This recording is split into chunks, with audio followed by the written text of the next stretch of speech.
Isang mapagpalang hapon sa inyo, brothers and sisters. Muli si Brother Chito na maghahatid sa inyo ng mabuting balita ng Panginoong Yesus, ang mabuting balita ng kaligtasan. Purihin natin ang Diyos, purihin natin ang Panginoong Yesus. Yung ibabahagi ko po sa inyo ngayon na mabuting balita ay ito po yung part 2, paanyaya sa pamumuhay espiritual. Bakit nga pa natin, brothers and sisters, ito ang nais ng Panginoon na tayo'y mamuhay ayon sa espiritual? Sapagkat ang Diyos po ay espiritu, kaya dapat lamang po tayo na mamuhay ayon sa espiritu. Sapagkat kung tayo po ay mamumuhay ayon sa laman, mamamatay po tayo. May kamatayan po ang namumuhay ayon sa laman. Sapagkat ang pinag-uukulan po ng pansin nito, yung mga bagay sa sanlibutan nito. Yung mga bagay na makalaman, which is kalaban po yan ng Diyos. So kaya po sa bidyong ito, ini-encourage ko po kayo or itinuturo ko po sa inyo sa pamagitan ng Panginoong Hesus, sa pamagitan ng mabuting balita ng Panginoong Hesus, ibibigay ko po sa inyo yung kaalaman kung bakit nga ba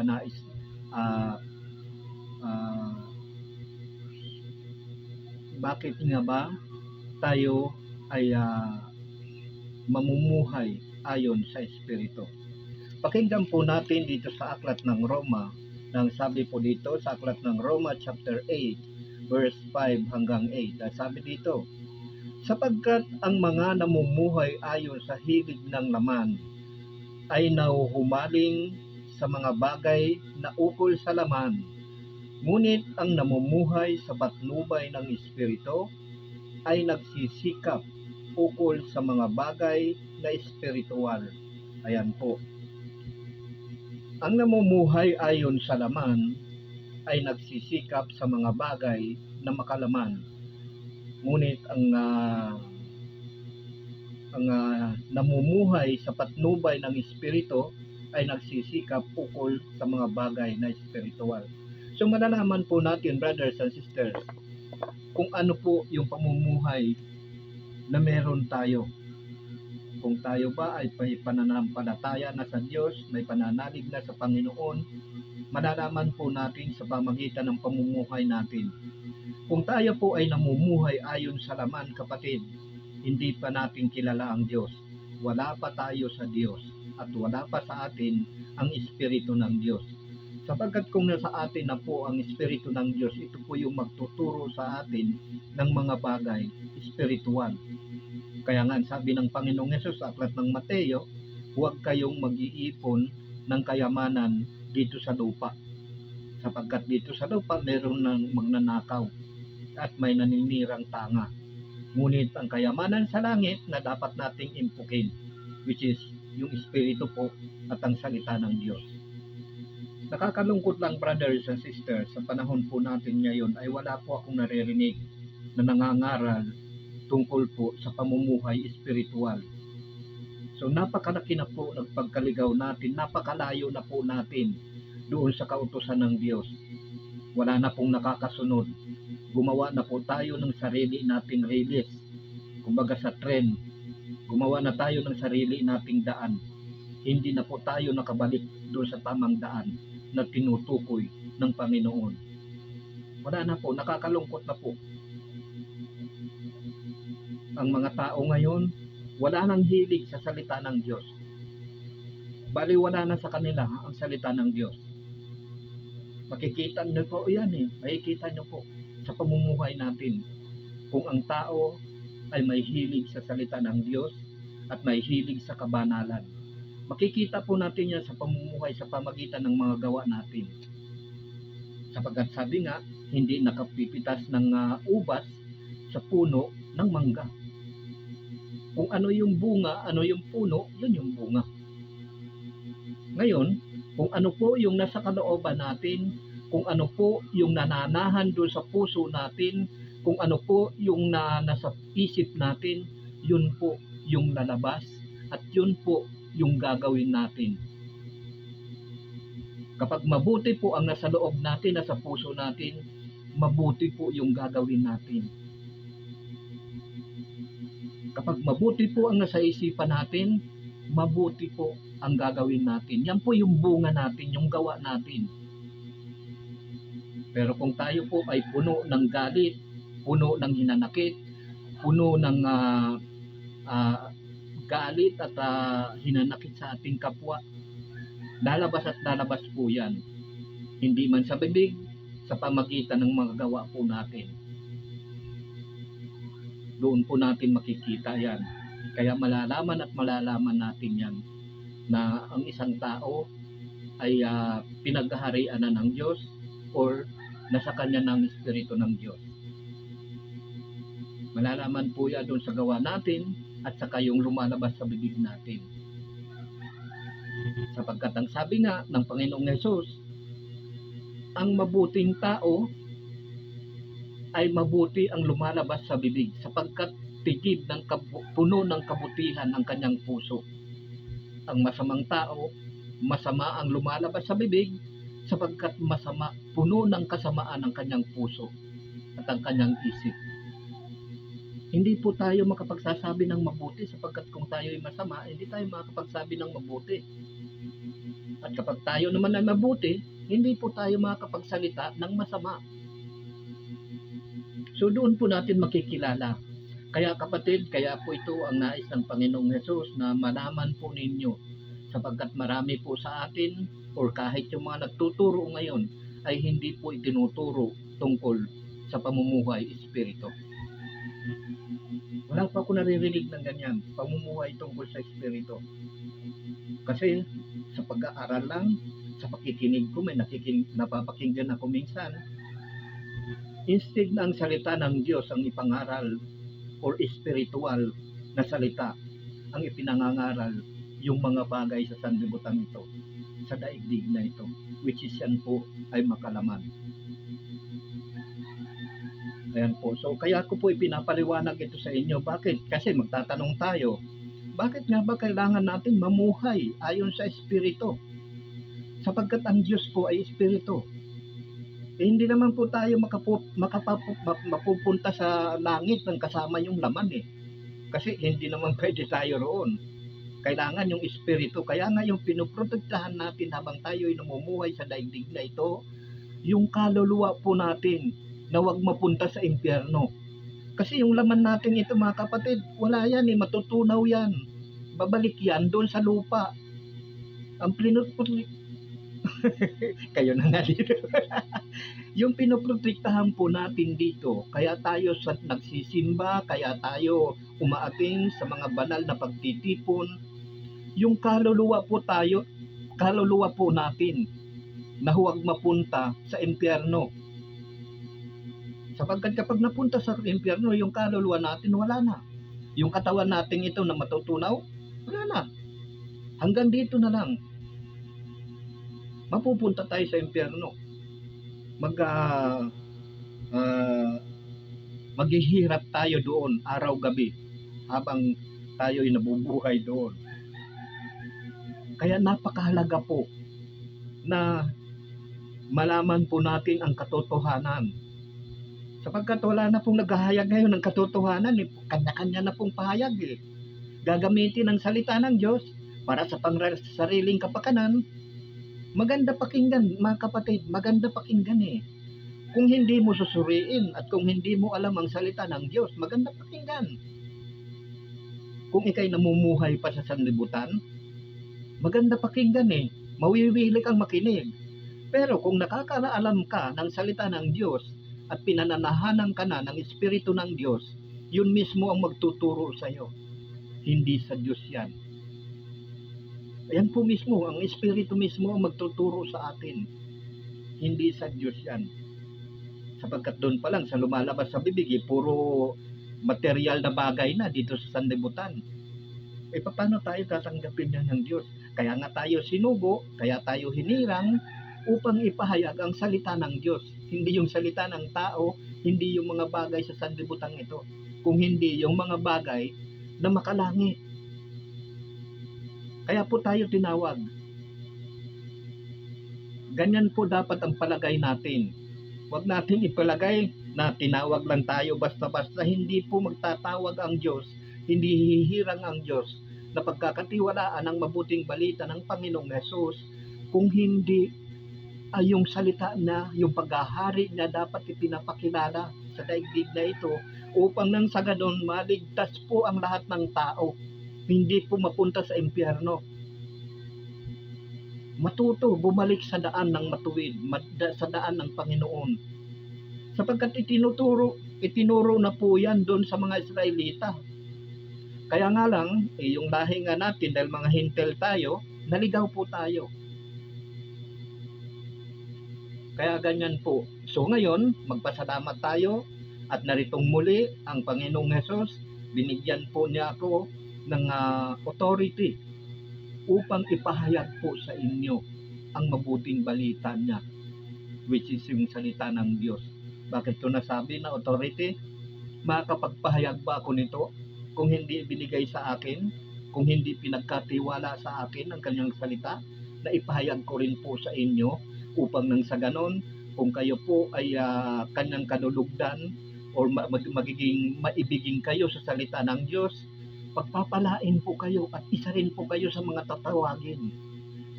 Lalo na kayo mga nag-subscribe sa YouTube or kayo mga nagpa-follow dyan sa Facebook. Baka isang araw kayo naman po ang tawagin na magpahayag ng mabuting balita ng Panginoong Hesus. Kasi nakatakda na po sa atin yan, bawat isa po sa atin. Nakatakda na po kung anong ipagagawa sa atin ng Diyos. Marami lang kasi ini-ignore. Binabaliwala ang panawagan ng Diyos.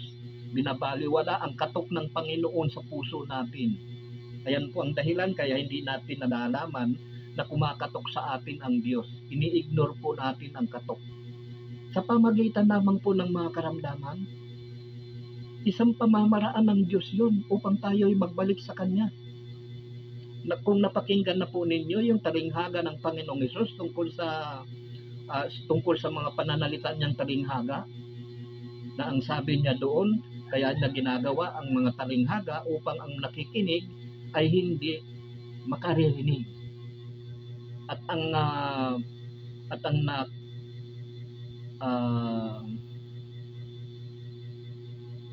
ay hindi makauunawa, sabi ng Panginoon. Ang dahilan po niyan kaya hindi tayo makaunawa ng salita ng Diyos upang tayo'y magbalik loob sa Kanya, sa Diyos. Yan po ang dahilan niyan. Magbalik loob tayo sa Kanya, sumuko tayo sa Kanya, isuko natin lahat ng ating mga problema, lahat ng ating mga pagkakasala. And then after that, magiging maganda na po yung buhay natin. Unti-unti po niyan lilinisin ng Diyos. Ang Diyos po ang naglilinis sa atin. Kaya yan po, yung pamumuhay natin espiritual, isa po sa paglilinis yan ng templo ng Diyos. Walisin po natin ang lahat ng kasamaan na narito sa loob natin, na sa puso natin. Alisin po natin lahat yan. Lahat ng pita ng laman, yung mga sanlibutan na pamumuhay, alisin po natin lahat yan. Kung napakinggan ninyo nung una na pahayag ko, yung tungkol dito nga sa pamumuhay espiritual, yung paglilinis ng templo, hindi po literal na templo ang ibig sabihin noon.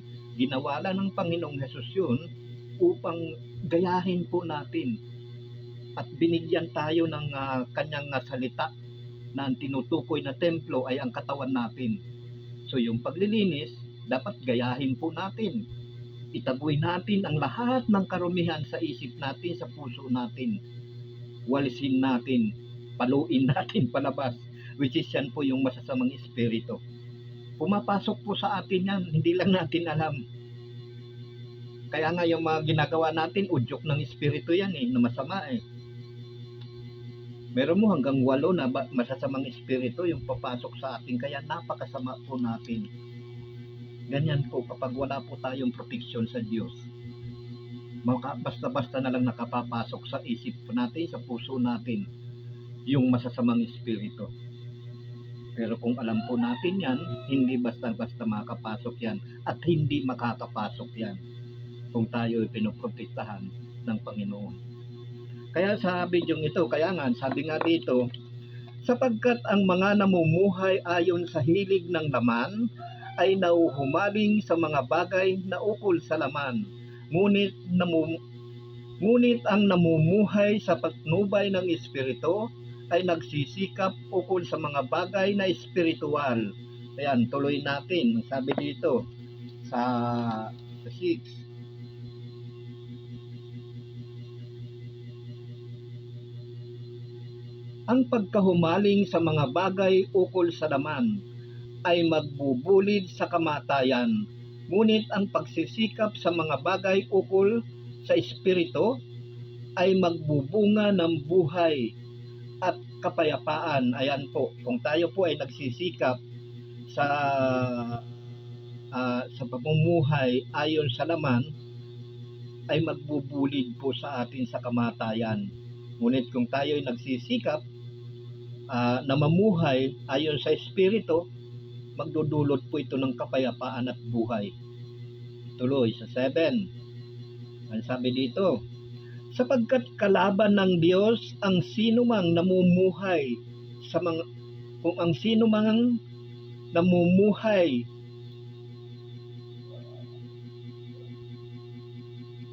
ang sinumang nauhumaling sa mga bagay ukol sa laman, hindi niya sinusunod.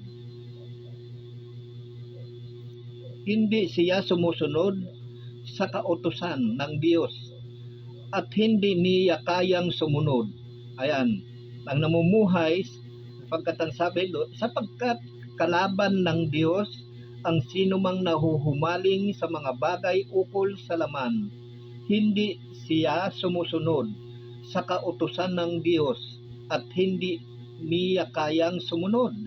Ayan, ang namumuhay sa laman ay nahuhumaling sa mga bagay ukol sa laman at hindi natin kayang sumunod sa utos ng Diyos. Tayo po ay lumalabag kapag hindi po natin sinusunod ang utos ng Diyos.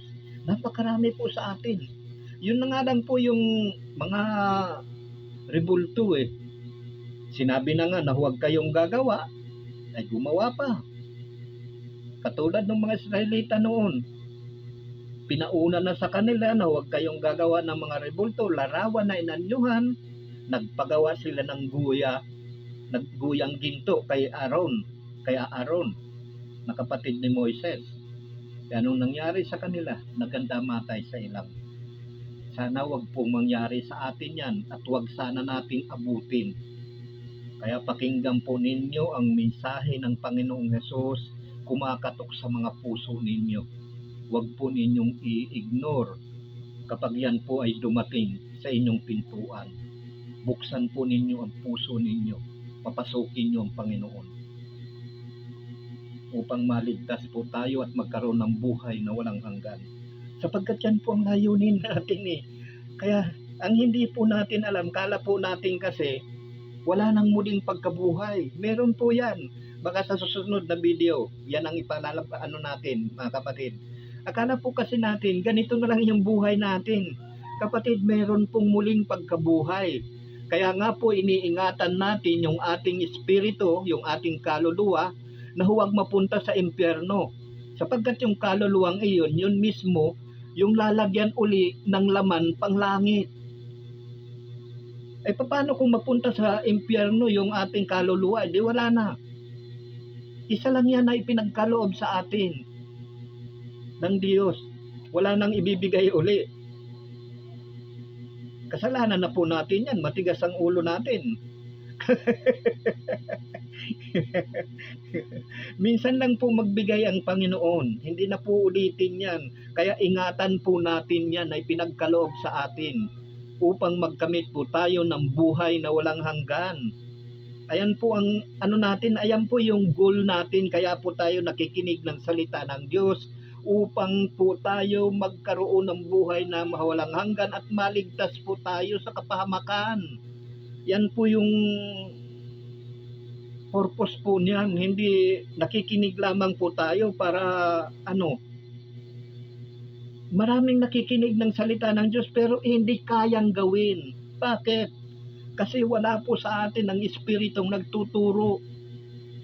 Pagkapakinig natin, sasalubungin tayo ng dyablo, aagawin sa atin yan, yung salitang iyan. Kaya kung hindi po tayo matatag, wala po. Nakita niyo yung talinghaga tungkol doon sa binhi na inihahasik. Ang inihahasik ay na binhi ay ang salita ng Diyos. Yung binhing nahasik doon sa daanan, yun po yung tinuka ng ibon. Ang dyablo po yun, kinukuha kagad sa atin yan upang hindi po tayo maligtas at hindi tayo manalig sa Diyos. Ganyan po yan, kinukuha po yan ng dyablo, sinasalubong tayo.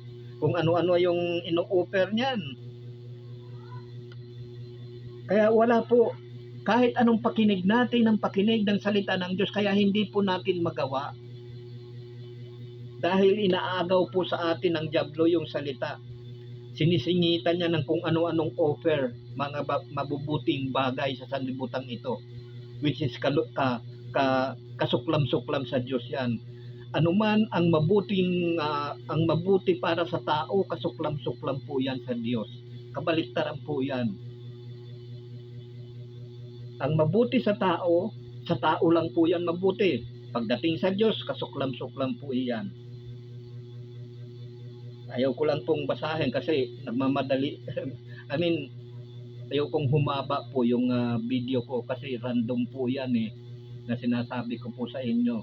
At ito po yung tinutunghayan natin. Ang sabi dito sa 8, at ang mga nabubuhay ayon sa laman ay hindi maaaring kalugdan ng Diyos. Ayan hindi maaaring kalugdan ng Diyos yung namumuhay ayon sa laman. Kaya ingatan po natin yung mga binhing nahasik sa puso natin. Huwag ho natin pabayaan na maagaw ng dyablo. Ayan po yan ang dahilan kaya tayo nakikinig ng salita ng Diyos. Kaya po tayo umatin sa mga banal na pagtitipon upang magkamit ng buhay na walang hanggan, maligtas po yung kaluluwa natin. Ayan po ang dahilan niyan. Huwag natin gayahin yung iba na pupunta ng simbahan, todo forma, todo pabango, todo alahas. Pagdating doon, nakikinig ba nandoon sa dilim? Kung ano-anong mga chismisan ginagawa. Ayan, malapit na naman yung Pasko ninyo. Paalala mga kapatid. Di ba? Ganyan, lalo na kung dalagat binata ay sos, Maria Josep. Imbis na magsisimba, aatin ng salita ng Diyos, makikinig ng salita ng Diyos nandoon sa dilim. Kung ano-ano mga pinagagawa. Ganyan po tayo. Tapos ito naman nakikinig, pumasok na ng templo, pumasok na ng simbahan, pero walang nahiuwi na mabuting balita. Parang ako noon nung ako nasa sanlibutan pa, brothers and sisters, kapag ako po nagsisimba noon, kasama ko yung aking sister and wife, nakakatulog ako. O kaya naman, minsan hindi ko maintindihan kasi napakalakas nung echo nung microphone, yung tawag doon, yung speaker, malakas yung echo. Kaya siyempre nag-e-echo doon sa simbahan, hindi mo maintindihan yung sinasabi. Kaya pag tayo ko, ano bang topic? Kasi wala, lumilipad yung isip ko. Kahit anong gawin ko. Kaya wala akong naiuwi na mabuting balita. Sabi ng Panginoon sa akin, kaawa-awa naman ang taong ito. Ni walang naintindihan kahit isa. So hindi ko akalain na. Kaya nga sabi ng Panginoong Yesus doon kay Pedro mula ngayon, mga tao na ang uhulihin mo, hindi na isda.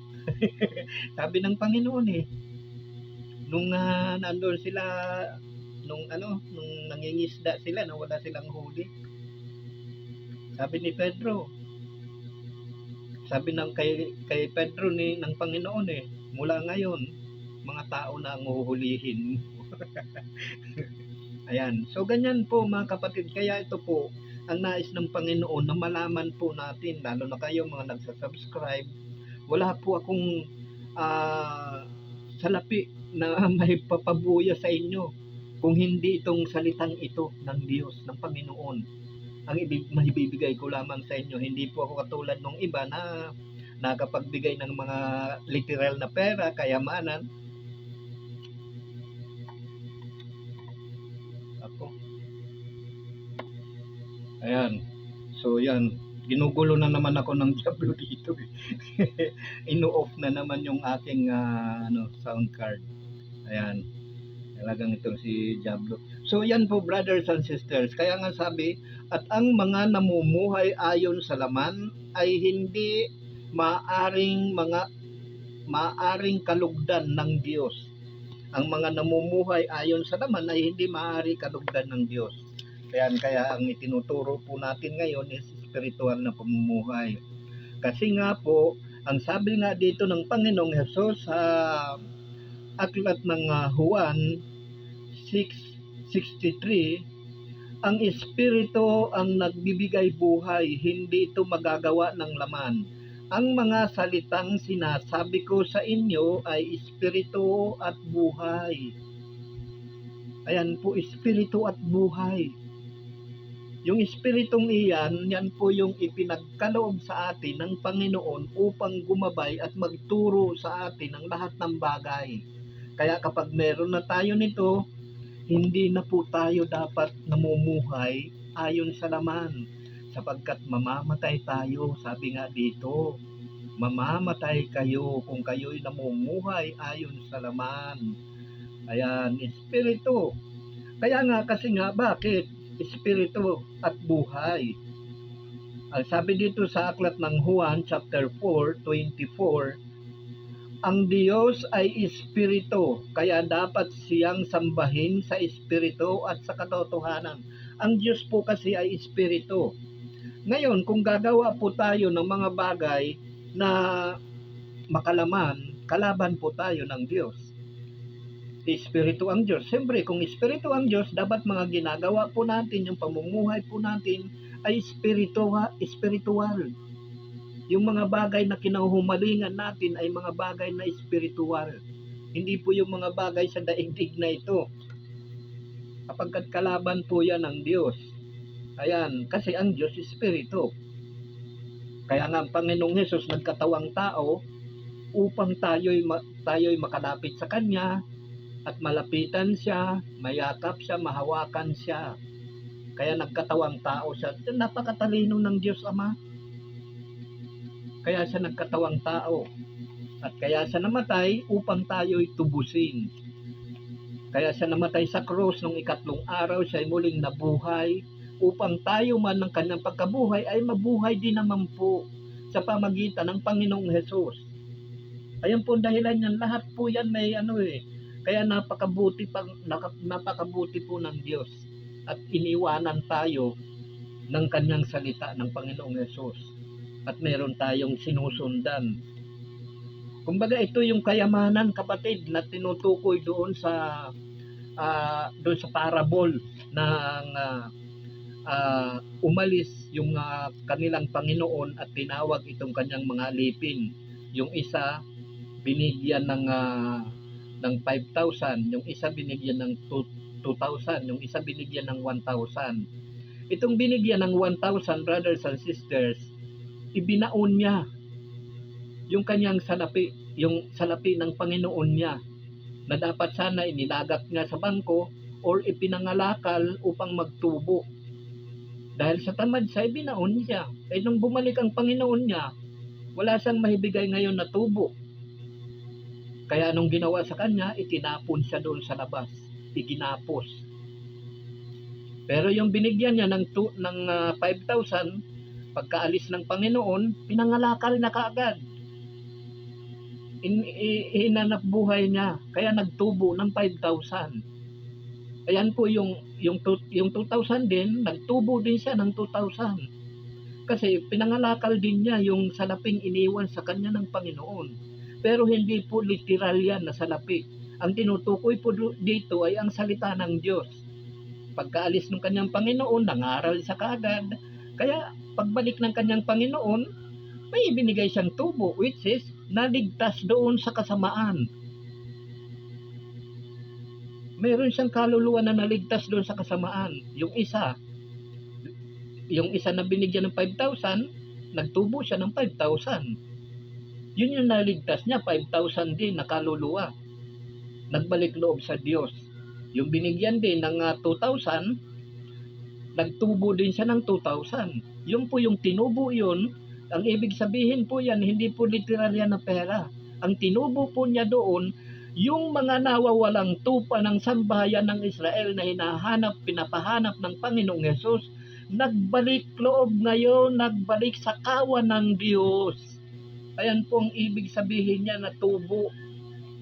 Yung mga iba kasi ginagawang literal, kala nila negosyo. Palibhasa puro. Yan po yung tinutukoy po doon. Ang salita ng Diyos ang inihasik po sa atin, ang tagapaghasik po ay ang Panginoong Hesus. Ang bundok, ang bukid ay ang sanlibutan, which is tayo pa rin po yan kung tayo po ay makasanlibutan. Kaya ingatan po natin yung binhing nahasik sa atin. Itago po natin sa puso natin, sa isip natin. Sayang po. Tuloy. Kaya nga sabi dito sa aklat ng Roma chapter 8:13, sapagkat mamamatay kayo kung namumuhay kayo sa laman.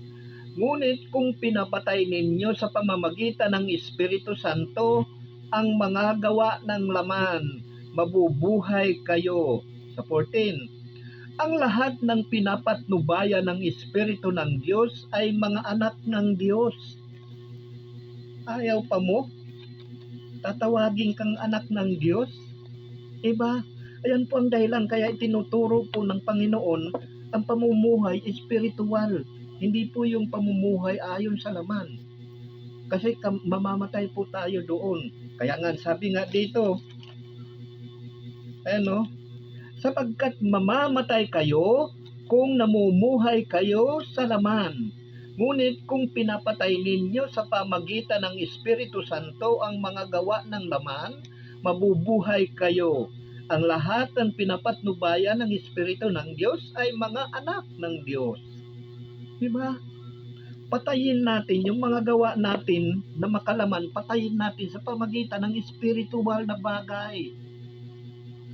Kasi sumasang-ayon lang tayo, hindi natin alam yung pala'y magpapahamak sa atin.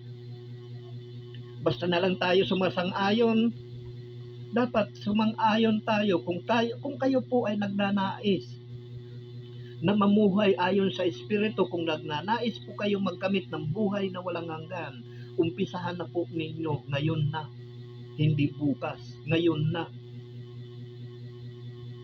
Umpisahan na po ninyo mamuhay ayon sa Espiritu. Kung hindi po nyo kabisado, pwede po kayong mag-message sa akin kung paano ninyo sisimulaan. Pwede po kayong mag-message sa turo ko sa inyo. Ngayon, kung hindi naman po sa akin, tumingala lamang po kayo sa langit. Na andun po yung pinanggagalingan ng salita na binibigay ko po sa inyo. Tutulungan po kayo at bibigyan kayo ng karunungan. Ganyan din po yung ginawa ko noon. Nung ako'y nag-uumpisa lamang. Actually, kabago-bago ko pa nga lang may mga tanong na sa akin. Ang daming nagtatanong, nagme-message sa akin. Unang-una nilang tinanong, saan ka sasamba? Wala ka naman simbahan. Di sinare ko sa kanila, sabi ko, basahin ninyo yung sa aklat ng Juan chapter 4:24. Ang Diyos ay espiritu, kaya dapat siyang sambahin sa espiritu at sa katotohanan. Sabi, tahimik sila.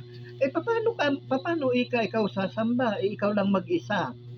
Sabi ng ganon, at wala kang simbahan. Sabi ko, puntahan nyo yung Mateo. Doon sa chapter 7 yata yun yung turo ng Panginoong Hesus tungkol sa pananalangin, na kung kayo ay mananalangin, pumasok kayo sa inyong silid at isara ninyo ang pintuan at doon kayo manalangin sa inyong amang nakakikita sa inyo at gagantihan kayo sa inyong mabuting ginagawa ng lihim at gagantihan kayo ng inyong amang nakakikita ng kabutihan na ginagawa ninyo ng lihim. Isara ang pinto. Hindi ko po alam yan.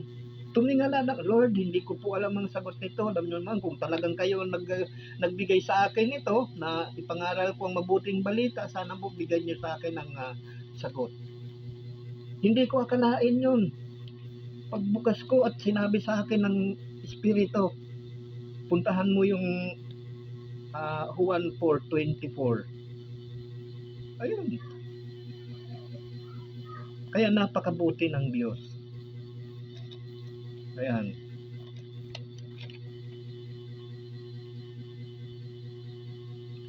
So ano ang dapat nating gawin upang tayo ay makapamuhay ayon sa Espiritu?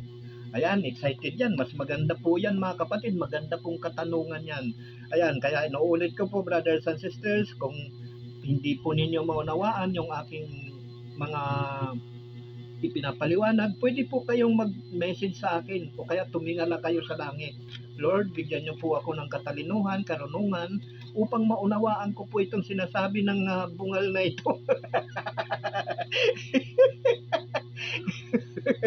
Ganun lang. Hindi magtatagal, makikita niyo, may ngipin na ako. Ganun lang, tumingala kayo sa langit mga kapatid, humingi kayo ng karunungan at yun ang magkakaloob, siksik-liglig at umaapaw pa na karunungan kapatid. Sapagkat ang karunungan nariyan lamang po, naghihintay lamang po na tayo'y lumapit sa Kanya, which is ang Panginoon po yun, Panginoong Hesus. Ayan, naghihintay lamang po siya. Bibigyan tayo ng karunungan noon. So, bakit nga ba? Ano ang dapat nating gawin upang tayo ay makapamuhay espiritual? So, ang sabi nga dito sa aklat ng unang Korinto ay ng ikalawang Korinto, ang sabi dito ni Apostol San Pablo, kaya't lumayo kayo sa kanila, humiwalay kayo sa kanila, sabi ng Panginoon, huwag kayong humipo ng anumang marumi at tatanggapin ko kayo. Sino ba yung tinutukoy dito na humiwalay kayo sa kanila? Sabi ng Panginoon, huwag kayong humipo ng anumang marumi. Sino ba ang maruming ito na tinutukoy dito, brothers and sisters? Kaya po tayo inalalayo ng Panginoon kasi nga, ang sabi nga ng Panginoong Hesus, tuloy natin dito, ako ang magiging ama ninyo at kayo'y magiging anak ko, sabi ng Panginoong makapangyarihan. Ayan, kapag tayo po ay humiwalay sa kanila at huwag tayong humipo sa kanila, tayo po ay magiging anak. Ang sabi dito, ako ang magiging ama ninyo at kayo'y magiging anak ko, sabi ng Panginoong makapangyarihan. Kapag humiwalay pala tayo doon sa mga taong iyon na sinasabi dito at huwag tayong humipo sa kanila o dumikit man lamang, tayo po ay magiging anak ng Diyos. Ibig sabihin, kapag tayo po ay naging anak ng Diyos, pasok na tayo. Pasado tayo. Lalo na kung pinagkalooban na po tayo ng Espiritu ng Diyos, ibig sabihin, malapit na tayo sa paghahari ng Diyos. Ayan. Kailangan kunting pa para makarating tayo sa finish line at talagang maging ganap tayo na lingkod ng Diyos. Ayan po yan. Hindi porket naghahayag na tayo ng salita, nakarating na tayo sa ating paruroonan. Hindi pa po. Nag-uumpisa pa lang po tayo. Ayan po. Kaya nga sabi lang dito sa aklat ng ikalawang Korinto chapter 6:17, kaya't lumayo kayo sa kanila, humiwalay kayo sa kanila, sabi ng Panginoon, huwag kayong humipo ng anumang marumi at tatanggapin ko kayo, ako ang magiging ama ninyo at kayo'y magiging anak ko, sabi ng Panginoong makapangyarihan. O di ba? Doon po tayo makapamumuhay ngayon spiritual kapag tayo po ay inaccept na ng Diyos na tayo'y anak niya at itinawag na at itinuring na natin na ama siya. Paano natin tinuturing na ama? Pinapakisamahan natin yung mga marurumi pa. Di ba? Sino ba ang tinutukoy dito na huwag nating nahiwalayan natin at huwag kayong humipo? Sino bang tinutukoy dito at ano nga ba ito? Bagay ba ito? Tao ba ito? Di ba? Yan yung mga sino ba ang tinutukoy dito? Pakinggan natin, punta natin ang unang Korinto chapter 5 verse 11. Ang tinutukoy ko na huwag ninyong pakisamahan ay ang nagsasabing Kristiyano siya, ngunit nakikiapid, sakim, sumasamba sa Diyos-Diyosan, nanlalait, naglalasing, o nagnanakaw, ni huwag kayong makisalo sa gayong tao. Ayan po, para tayo po ay makapamuhay ayon sa Espiritu, humiwalay po tayo. Ang sabi ng Panginoon, ang sabi dito ni Apostol San Pablo sa mga taga-Korinto, kaya't lumayo kayo sa kanila, humiwalay kayo sa kanila, sabi ng Panginoon, huwag kayong humipo ng anumang marumi at tatanggapin ko kayo. Isa sa mga unang hakbang po ito para po tayo ay makapamuhay ayon sa Espiritu. Lumayo tayo sa mga taong tinutukoy dito. Sino nga ba? Ito yung nagsasabing Kristiyano siya, ngunit nakikiapid, sakim, sumasamba sa Diyos-Diyosan, nanlalait, naglalasing, nagnanakaw, ni huwag kayong makikisalo sa gayong tao. Ayan po, yung mga taong ito dapat nating iwasan. Yung nagsasabing Kristiyano siya, ngunit nakikiapid. Kapatid, yung tinutukoy ditong pakikiapid, hindi po ito pakikiapid ng lalaki ay ng may asawa may asawa. Ang tinutukoy po dito na pakikiapid, ito po yung nakikisangkot ka sa masasamang gawa ng mga tao. Ayan po yung tinutukoy dito, spiritual po kasi ito. Nakikisangkot ka sa mga gawain ng masasamang tao.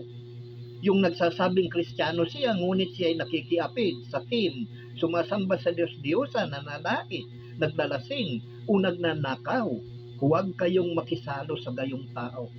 Lalo na yung mga sumasamba sa Diyos-Diyosan at hindi magtatagal yan. Baka ikaw na rin ay nakisamba ka na rin. Di ba? Ayan po yung unang sinabi noon ng Panginoon Diyos Ama sa mga Israelita, na huwag kayong makikisama sa mga bansa na pupuntahan ninyo, yung palalayasin ninyo. At baka hikayatin kayo na sumamba o kumain ng mga handog nila o pagkain nila na nihandog doon sa mga Diyos-Diyosan. Alam na natin yun, kung sino yung kumakain. Bahala kayo dyan. Ayan. Ano pa ito? Ano ba pakikiapid? Kaya yung pakikiapid, brothers and sisters, ito po yung pakikisama sa sanlibutan. Ayan po yung pinagmamalaki ng mga sanlibutan, makasanlibutan. Pakikisama ikaw, kapag hindi ka nakisama, pangit na raw ang ugali mo. Ganyan po ang sanlibutan. Kapag hindi ka nakisama sa kanila, of course, uusigin ka ng mga iyon. Pero anong sabi ng Panginoong Hesus? Kapag inusig kayo, dapat kayong magalak, sapagkat malaki ang gantimpala ninyo sa langit. Sapagkat ganyan din ang ginawa noon ng anak ng tao. At ganyan din ang ginagawa nila noon sa mga bulaang propeta. Di ba? Dapat tayong magalak kapag tayo ay inuusig ng sanlibutan. Pero mo, pakikisama na alam nila kailangan kung lasenggo ka, makilasing ka rin. Kung chismoso ka, makichismis ka rin. Kung magsusugal ka, kailangan makipagsugal ka rin. Ayan yung pakikisama ng sanlibutan, brothers and sisters. Kaya hindi po natin alam yan, maliban na may magturo sa atin, hindi po natin malalaman yan, malalaman yung mga bagay espiritual. Ayan po yung kailangan nating layuan. Yung mga nagsasabing Kristiyano siya, ngunit nakikiapid. Yung pakikiapid po dito, ito yung pakikiisa. Ang sabi nga dito sa aklat ng unang Korinto chapter 6 verse 18. Huwag kayong makiapid sa alinmang ibang kasalanan na ginagawa ng tao. Iba ang napipinsala, ngunit sa pakikiapid, sariling katawan ang kanyang pinipinsala. Ayan po, brothers and sisters. Yung pakikiapid po kasi, yung pakikiapid literal, ito po yung nakikiapid ka doon sa may asawa, ng may asawa, maging lalaki man o babae. Siyempre, kapag nakiapid ka, ginagawa ninyo ang gawain as a mag-asawa. Pero in realidad, hindi mo siya asawa, kaya nakikiapid ka. So, ganyan din po. Ang napipinsala noon, yung pag-iibigan ng mag-asawa. Yung pakikiapid literal. Ang napipinsala noon, yun po, yung pagsasama nila, pagmamahalan nila. Winawasak ng taong nakikiapid. Pero sa pakikiapid po ng kasalanan na ginagawa ng iba, ito po yung sariling katawan natin. Ang sinisira po natin dito. Kaya nga sabi dito, huwag kayong makikiapid sa alinmang ibang kasalanan na ginagawa ng tao. Iba ang napipinsala, ngunit sa pakikiapid, sariling katawan ang kanyang pinipinsala. Sariling katawan natin, kapatid. Halimbawa, nagnanais kang sumunod na or mamuhay espiritual. Ngayon, hindi mo maiwasan ngayon yung mga kaibigan mo. Inaya ka ngayon magsugal. Nakisawsaw ka na naman, nakiapid ka na naman. Yan po yung tinutukoy doon na pakikiapid na sarili natin, yung atin pinipinsala. Pero yung pakikiapid literal, ang pinipinsala po doon ng taong nakikiapid, yung relasyon ng mag-asawa. Yung pag-iibigan nila. Nung literal na mag-asawa, yung natural na mag-asawa sila. Ang sinisira ng nakikiapid, yun po yung relasyon ng mag-asawa. Pero sa pakikiapid po sa mga kasalanan ng iba, yung sarili po natin yung sinisira natin, which is yung templo ng Diyos. Yan po yung sinisira natin sa pakikiapid. Kaya ang pakikiapid po, hindi po yan doon sa literal na bagay na yon. Sapagkat ang sinisira po natin doon, yung pag-iibigan ng mga involved, both side. Yan po, pag-iibigan nila, yung relasyon nila. Ayan po, kaya nga sabi, huwag kayong ayan po, upang tayo ay makapamuhay espiritual. Huwag tayong makikiapid sa mga ginagawang ibang kasalanan ng tao.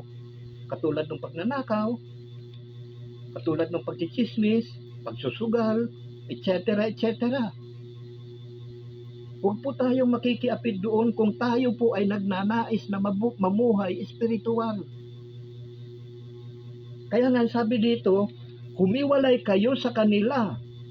Sabi ng Panginoon, huwag kayong humipo ng anumang marumi at tatanggapin ko kayo. Ngayon, kung patuloy tayong makikiapid sa kanila, kasi masasama nilang gawa, hindi po tayo tatanggapin ng Panginoon, Diyos, ng Ama. So wala, hindi tayo makapamumuhay espiritual. Mamamatay tayo. Yan po yan, kaya mag-isip po tayo. Maging matalino po tayo, hindi katalinuhan ng sanlibutan, sapagkat iba po ang katalinuhan ng sanlibutan. Kabaliktaran po. Ang katalinuhan sa sanlibutan, kamangmangan para sa Diyos. Ang mayaman sa sanlibutan, busabos para sa Diyos. Sapagkat hindi po nananangam ng mga bagay-bagay sa sanlibutan ito ang Diyos. Ang mga bagay espiritual ang naandoon sa Diyos. Kaya yun po yung pagsikapan natin. Kung nagnanais po kayo ng buhay na walang hanggan, magkamit ng buhay na walang hanggan. Ayan po ang mga hakbang na dapat nating gawin. Ayan. So, ano ang dapat nating gawin? Gusto ba natin malaman? Of course, siyempre, kailangan kong ihayag sa inyo yan. Mamuhay tayo ng bagong buhay kay Kristo. Ayan po ang dapat nating gawin upang tayo'y maturuan kung paano tayo mamuhay espiritual. Pakinggan po natin dito sa aklat ng Efeso chapter 4 verse 17 hanggang 32 nang sabi dito sa aklat ng Efeso chapter 4. Ayan, pakinggan po ninyo brothers and sisters at unawain, sapagkat ito po yung mga bagay na ito na dapat nating gawin kung nagnanais po tayo na mamuhay espiritual. Dito po natin malalaman kung ano yung dapat nating gawin. Pakinggan po natin dito sa aklat ng Efeso chapter 4 verse 17 hanggang 32. Ang sabi dito, ang sabi po dito ni Apostol San Pablo, sa ngalan ng Panginoon, ito ang sinasabi ko't iginigiit. Huwag na kayong mamuhay na gaya ng mga hinter. Walang kabuluhan ang kanilang iniisip. Ayan, di ba? Walang kabuluhan eh. Ganyan tayo kasi ito po yung lahi natin, mga hinter. Ngayon, kapag hindi po natin bibitawan yung lumang buhay natin, yung pamumuhay natin ayon sa laman, kung hindi po natin itatakwil yan, kung hindi po natin yan itatapon, kapatid, wala pong kabuluhan para sa Diyos yung mga sinasabi natin. Yan po ang itanim natin sa puso natin.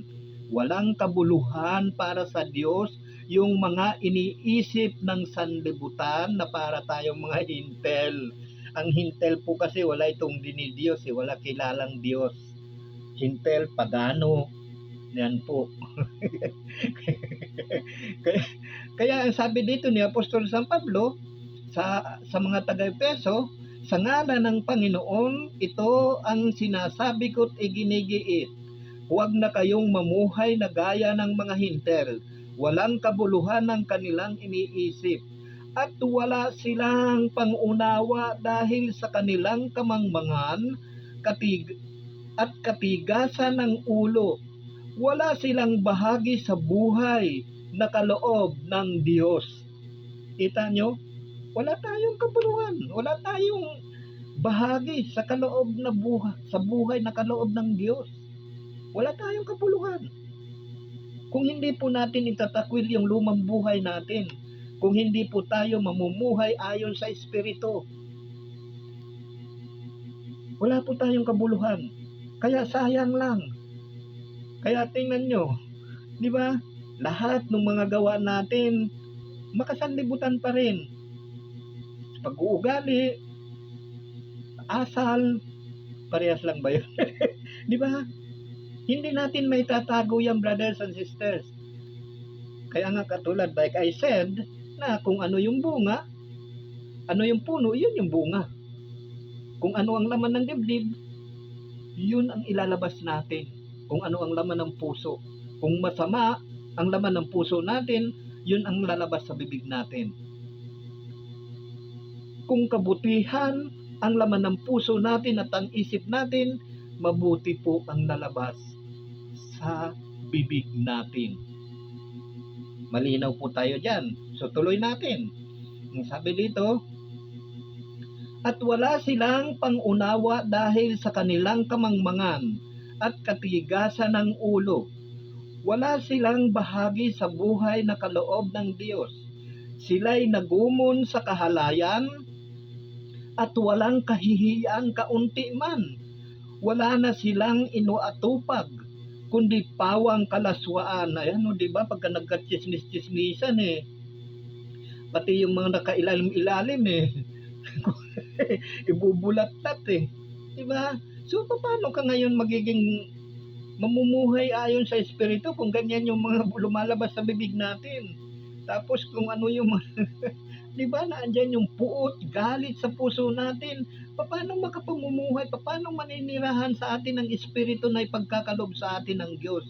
Kung ang puso natin ay puno ng galit, puno ng puot, galit, hinanakit, inggit, di ba?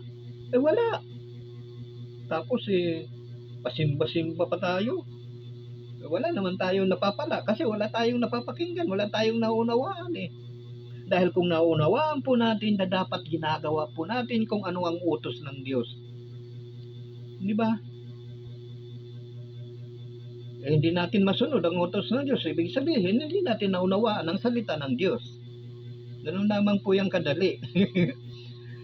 Hindi ganyan ang natutuhan ninyo kay Kristo. Kung talagang pinakinggan ninyo ang aral niya, ayan o, di ba? Kung talagang pinakinggan ninyo ang aral niya at naturuan kayo ng katotohanan na kay Jesus, iwan na ninyo ang dating pamumuhay. Hubarin na ninyo ang inyong dating pagkatao na napapahamak dahil sa masasamang pita. Magbago na kayo ng diwa at pag-iisip, at ang dapat makita sa inyo'y ang bagong pagkatao na nilikhang kalarawan ng Diyos, kalarawan ng kanyang kabanalan, ng kanyang katuwiran at kabanalan. Ayan po, kabanalan, katuwiran. Hindi yung baluktot na nagpipilit ka pa rin ituwid, mali na yun. Kasuklam-suklam na sa Diyos yan. Kailangan pagkabaluktot, baluktot. Kapag ituwid, kapag matuwid, matuwid talaga. Ano lang yan. Tuloy. Dahil dito, ayan, itakwil na ng bawat isa ang kasinungaling. Nakaw! Ito pa, kasinungalingan. Kaya ba natin itakwil ito? Kahit magkangiwi-ngiwi na yung bibig natin sa kasinungaling, may pagtanggol lamang natin ang sarili natin kahit baluktot na. Tutuwirin pa. Talaga naman. Paano tayo makapamumuhay espiritual niyan? Baluktot na, tutuwirin pa. Sa panlibagong kabaluktutan. Mas Maria Josep Santa Maria Bulacan. Sa mana. Ayan, tuloy. Ayan, kaya nga sabi niya, dahil dito itakwil na ng bawat isa ang kasinungalingan at lahat ay magsalita ng katotohanan sa kanyang kapatid. Sapagkat tayo'y bahagi ng iisang katawan. Kung magagalit man kayo, iwasan ninyong kayo'y magkasala, agad ninyong pawiin sa kalooban ang galit. Huwag ninyong bigyan ng pagkakataon ng dyablo. Kung magagalit man kayo, iwasan ninyong kayo'y magkasala. So, ibig sabihin, kapag nagalit ka, hindi ka pa nagkakasala. Pero, kapag hindi mo inalis kaagad ang galit sa puso mo, kapag iyan ay nag-ugat, namunga ang galit na iyan, kapatid, doon ka nagkakasala. Kailangan alisin. Magalit ka dahil gusto mong matuto siya, gusto mong maligtas siya, gusto mo siyang ilayo sa kapahamakan, kaya ka nagagalit. Wala pong wala pong pwede pa sa Diyos yan. Pero kung magagalit ka na may intention ka pang sarili mong kapakanan at binaon mo sa puso mo yung galit na iyon, kapatid, huwag ka nang umasa na ikay maliligtas pa. Baka maging cancer pa yan sa puso natin, yung galit na iyan. Kaya kitingnan mo, makikita mo sa mga taong may galit, may puot sa puso. Sa kilos lang, sa pananalita lang, malalaman mo na. Ang Diyos kasi, sa Diyos kasi walang nalilihim. Lahat nahahayag. Kaya hindi po tayo makapalilihim sa Diyos. Makikita, lalabas at lalabas. Like I said, nga, kung ano yung bunga, yun yung puno. Ngayon, kung puno ng kasamaan yung puso mo, yun yung lalabas noon. Yung kasamaan. Yan yung makikita ngayon sa pagkatao. Magre-reflect yan sa pagkatao natin eh. Lalo na kapag naiirita ka na, nakikita mo na yung kinaiinisan mo, kinabubusitan mo. Andyan na, gagawa ka na ng para ka ng toro na. So yan po, brothers and sisters, kailangan mag-ingat po tayo. Ayan, alisin na natin. Hindi po masama ang magalit sa kapwa. Kung ito po ay ikabubuti niya at ikaliligtas niya. Ganyan po ang Diyos eh. Tinatapik yung mga tao na ayaw tumigil sa kasamaan upang maligtas po kayo, maligtas tayo. Ganyan po ang ginagawa ng Diyos. Huwag nating gamitin yung sa napakabuti ng Diyos. Talaga naman, mabuti ang Diyos. Sa mga mabuti nga siya sa masama at saka mabubuti rin eh. Diba? Pero huwag nating gamitin na dahilan yon. Kailangan alisin po natin yung galit natin sa puso natin upang, upang hindi po mag-reflect ito sa katawan natin, sa pamumuhay natin. Kahit anong tago natin yan kapatid, hindi po natin may tatago lalo na yung galit, yung puot. Naku, hindi natin may tatago yan. Kapag nakita mo yung kinapuputan mo, kapag nakikita mo yung kagalit mo, doon na lumalabas na yan eh. Ay, tuloy na natin ito, huwag na natin patagalin. Ayan. Huwag ninyong bigyan ng pagkakataon ang dyablo. Ang magnanakaw ay huwag nang magnakaw.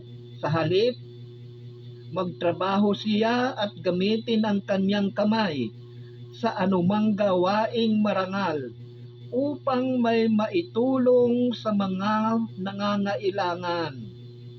Huwag kayong gagamit ng masamang pananalita, sikapin lagi na ang pangungusap ninyo'y yaong makabubuti at angkop sa pagkakataon upang pakinabangan ng nakaririnig. Ayan.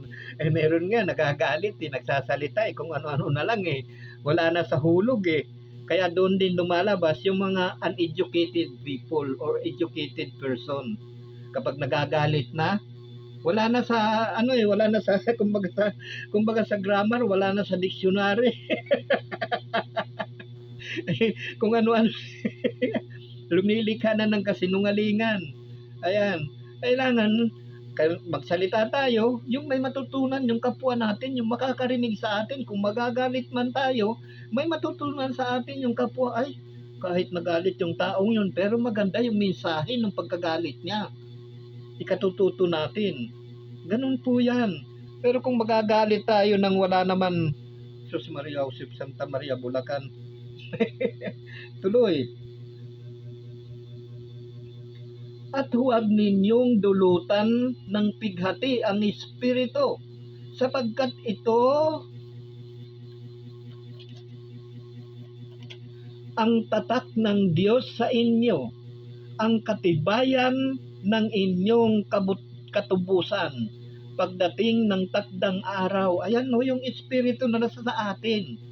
Ayan yung magiging tatak sa atin na magiging tatak ng Diyos, ang katibayan ng inyong katubusan. Ayan, ibig sabihin kapag nasa atin na po ang espiritu ng Diyos, natubos na po tayo sa ating mga kasalanan. Pinawi na po ng Diyos ang mga kasalanan natin. Although napawi na po yan Noong namatay ang Panginoong Hesus sa krus, namatay din po tayo Nung siya ay nabuhay ng ikatlong araw, dapat may pagkabuhay din po tayo ng panibagong buhay kay Kristo. Which is yun na po yung spiritual na pamumuhay.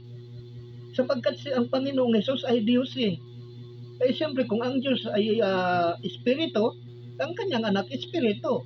Meaning to say, kaya lang siya nagkatawang tao upang matalo ang may alay po sa kasalanan.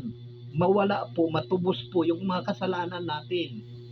Kaya po ginawa ng Diyos ng ganon.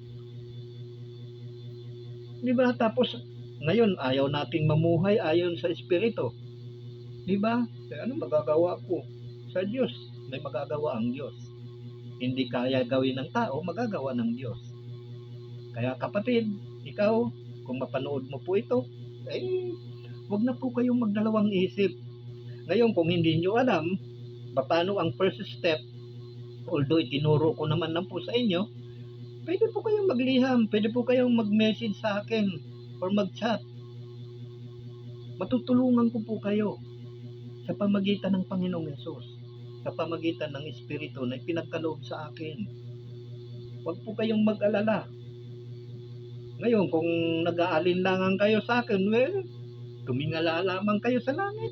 Humingi kayo ng karunungan, katalinuhan. Ipagkakaloob po sa inyo yan. Mahal po kayo ng Diyos. Kaya po ginagawa niya ito. Tingnan nyo ako na walang kamuang-muang nito eh. Tingnan nyo. Diba? Kung hindi dahil sa pagmamahal sa inyo, matututo ba akong magsalita ng salita ng Diyos? Matututo ba akong may pangaral sa inyo? Wala rin naman po akong pinag-aralan. Diba? Dahil sa mahal kayo ng Diyos. Sino pang pagkakatiwalaan dito sa daigdig na ito na magpahayag ng katotohanan? Halos wala na eh. Puro pang sarili na lang ang iniisip ngayon eh. Magpapahayag ng salita ng Diyos, mga literal na bagay. Ikalaban nga ng Diyos ang literal na bagay. Yung mga bagay sa sanlibutan ito eh. Tapos yun pang ituturo mo. Adi wala na mangyayari. Yan, so ituloy natin para mas maganda. Alisin na ninyo ang lahat ng sama ng loob, galit at puot. Huwag na kayong mambubulyaw, mandalait, at mananakit ng damdamin. Ayan huwag tayong mananakit ng damdamin ng kapwa. Diba? Iyon lamang po ay nakapagpapahiwalay sa atin sa Diyos. Paano makapaninirahan sa atin ng Espiritu ng Diyos? Nanglalait tayo. Kaya ngayon sabi nga doon yung mga tao na dapat iwasan natin, yung mga nagsasabing Kristiyano siya, ngunit nanglalait, sumasamba sa Diyos-Diyosan, di ba? Nagdanakaw, naglalasing, huwag daw tayong makisalo doon sa mga ganong tao. Tapos sabihin, mga Bisaya pangit ang ugali.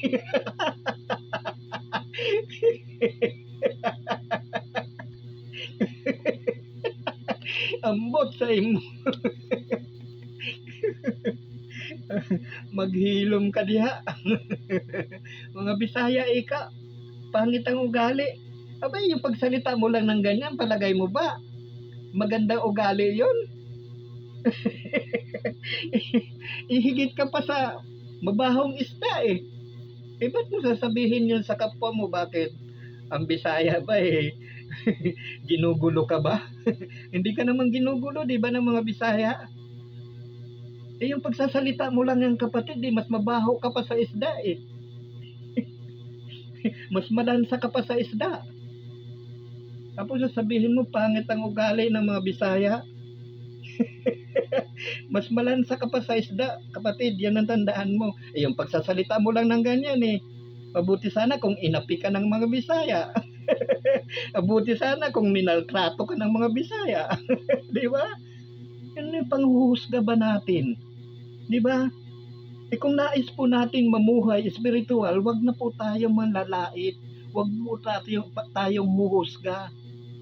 Yan po yung mga bagay na dapat nating alisin. Panghuhusga sa kapwa. Kala natin ambot ayun na, nagpapakilala po sa atin pagkatao natin kapag tayo po ay ninalait natin ng ating kapwa, kapag inuhusgahan natin ng ating kapwa, nagpapakilala lamang po sa pagkatao natin na tayo ay may mas marumi pa, mas mabaho pa sa basura. Yan po. Kasi wala namang ginagawa sa atin yung mga tao di ba? Nagpapatunay lamang po yan na mas mabaho pa yung pagkatao natin sa basura. Di ba? Paano ka mamumuhay espiritual niyan? Kung ganyan tayo, manlalait tayo, huhusga tayo. Ambot naisingit. Thank you, Lord. Sa halip, maging mabait kayo at maunawain sa isa't isa at magpatawaran tulad ng pagpapatawad sa inyo ng Diyos sa pamamagitan ni Kristo.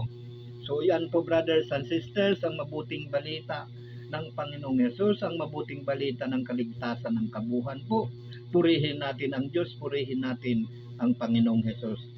So yan po, brothers and sisters, nalaman nyo pa po, pinahayag ko na po. Kung kayo po ay hindi pa rin mamumuhay ayon sa Espiritu, kayong makapapanood nito, hindi ko na po yung kasalanan kung mapahamak po yung ating kaluluwa pagdating ng araw. Ito na po, nilalapit na po sa inyo ng Panginoon ang kanyang salita sa pamagitan ko po, sa pamagitan ng Espiritu Santo na sumasa akin upang ihatid po sa inyo ang mabuting balita ng Panginoong Hesus. Kaya sana po kung kayo po ay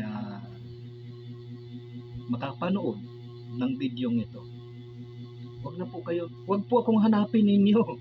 Ang Diyos po, wala po akong magagawa doon. Isa lamang po akong alipin na sumusunod sa utos ng Diyos. Wag po akong hanapin ninyo, wag po akong intindihin ninyo. Ang intindihin ninyo yung salitang inihahayag ko, which is ang salita ng Panginoon. Wala po akong magagawa. Ang Diyos may magagawa. Kaya siya po ang hanapin ninyo. Siya po ang pasalamatan ninyo. Purihin ninyo ang Diyos, hindi po ako. Dahil alipin lamang po ako na tumutupad sa aking tungkulin. Isang alipin lamang po ako na dapat kong sundin ang iniuutos sa akin ng Panginoon. Ayan, siyempre love ko ang Panginoon ko. Dahil love niya rin ako. Sinusunod ko ang utos niya. Ganyan din pong ginawa ng Panginoong Hesus nung siya ay inutos ng Ama. Sinusunod niya ang utos ng Ama. Kaya nananatili sa Kanya, nananatili sa Ama ang pag-ibig ng nanatili sa Panginoong Hesus ang pag-ibig ng Ama. At siya naman nanatili sa Ama. So ganyan din po tayo. Kapag tayo po, inibig po natin, tinupad po natin ang mga utos ng Panginoong Hesus, mananatili din po tayo sa Panginoong Hesus at ang Panginoong Hesus ay mananatili din po sa atin. Actually, nandito sa Juan yan eh. Ay, medyo napapahaba na po kasi yung video eh. So, yan po brothers and sisters. Sana po saan man kayo naroroon sa apat na sulok ng daigdig na ito, samot dalangin ko, sumainyo ang pagpapala ng Diyos Ama, Diyos Anak, at ng Espiritu Santo. Sumainyo ang pagpapala ng Panginoong Hesus. Hanggang sa muli, brothers and sisters, kung loloobin ng Panginoong Hesus na ako'y muling mapagpahayag ng mabuting balita ng Panginoong Hesus para sa ikaliligtas po natin sa pamumuhay espiritual upang tayong lahat ay maligtas at magkamit ng buhay na walang hanggan. Lagi po ninyong tatandaan, wag po ako ang hanapin ninyo, ang Diyos ang hanapin ninyo, sapagkat siya, ako'y isang alipin lamang na pinagkalooban ng kanyang kayamanan, ng kanyang binhi upang ihasik ko po sa inyo. Sana po kayo'y maging tulad ng isang mabuting lupa na nahasikan ng binhi na namunga ng tig-100, tig-10, tig-20 o tig-30. Yan po, sana po ganyan pong mangyari sa atin, tumimo sa puso natin ang salita ng Panginoon. Hanggang sa muli brothers and sisters, God bless you all. Thank you Lord, thank you Jesus.